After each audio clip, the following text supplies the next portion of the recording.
This is the Kikumori Aogami number 1 Gyuto 210mm knife. Chef knives to go.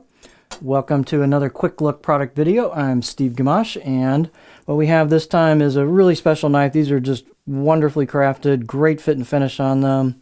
They actually kind of remind me of the old Fujiyama line of knives from a few years ago. Some of you are familiar with those, but just beautifully crafted. Their construction is 3 layers, so there's a soft reactive iron cladding on either side over a reactive Aogami blue paper number 1. High carbon steel, heat treats around 62 Rockwell on that core steel, so it's an all-reactive blade. The weight and dimensions can vary a little bit from knife to knife. This particular one is 139 grams or 4.9 ounces. And these tend to be undersized for the quote 210. So this was about 204, 205 millimeters, around 8 inches at the edge.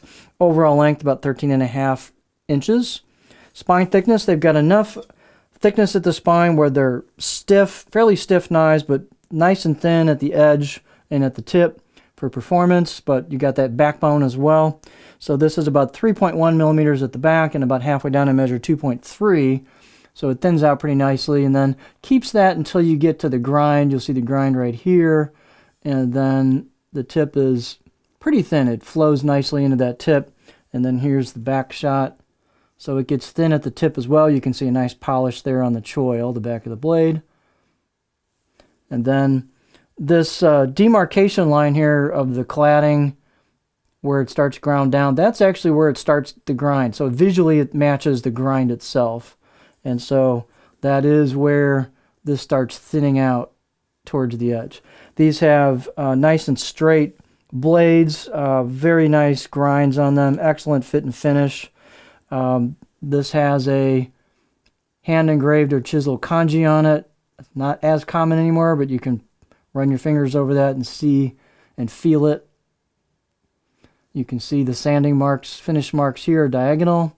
And this is a beautiful Kasumi finish on the grind. So there's your core steel, there's your cladding. This is just a really nice old school Kasumi finish on this. And then you've got some embossed kanji on the left side of the blade. Again, diagonal finish marks, and then your Kasumi finish there. So nice high grind, so this would be excellent performance. They've polished and rounded the spine. They've done a lot of polish and rounding on the choil, so beautifully finished. Out of the box edge, I'll give it 5, maybe 6 out of 10. This will definitely take a better edge than what's on here. You could get this thing super duper sharp.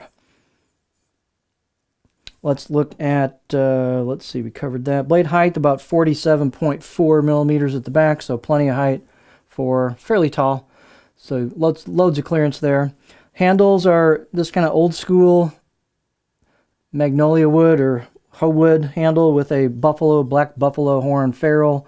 Nice fit and finish on the handle. Looks like they got a good glue up job here, seal job where that goes in. The handle's light, so that's going to bring the balance point forward. So there's your balance point right about there, which for me is just a touch in front of the pinch grip, which means you'll get just a little bit of handle heavy weight bias on it, which is nice because it's a pretty light blade.